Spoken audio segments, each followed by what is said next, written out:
আসুন আপনাদের সবাইকে একটা ছোট্ট একটা কথা বলি, খুব বেশি বড় না, ছোট্ট একটা কথা, সবাই শুনবেন। দেখেন, আমরা মানুষ খাবারের টেস্টের জন্য খাবারটা বাসি কিনা, খাবারটা তাজা কিনা, সতেজ কিনা, এটা কিন্তু আমরা সবাই বিচারি। শুধু খালি একটা মানে স্বাদের একটা ব্যাপার, মানে স্বাদের জন্য খাইতে ভালো লাগবে সেই জন্য, বা পরবর্তীতে এটা আমাদের শরীরের উপকার হবে বা খারাপ খাইলে খারাপ হবে, এটা চিন্তা ভাবনা করার জন্য। দেখেন, একটা খাবার যখন নতুন তৈরি করা হয়, এটা হয় তাজা বা সতেজ, প্রত্যেকটা বিষয় কিন্তু এমন। তো দিনের শুরুতে তাজা যে টাইমটা, মানে দিনের শুরুর যে টাইমটা, এটাকে আমরা তাজা বলতে পারি বা সতেজ বলতে পারি। তো সেটা কখন? সেটা হচ্ছে ফজরের টাইম। এই এখন এটা হচ্ছে ফজরের টাইম।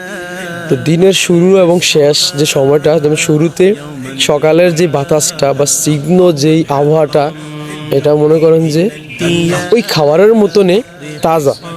আমরা যেরকম তাজা খাবারটা খাইলে আমাদের ভালো লাগবে, উপকার হবে, ঠিক সেম সকালে এই নামাজের পরে যে তাজা যে প্রকৃতিটা, এটা গায়ে মাখলে এটা কিন্তু আরো অনেক বেশি কি উপকার হবে।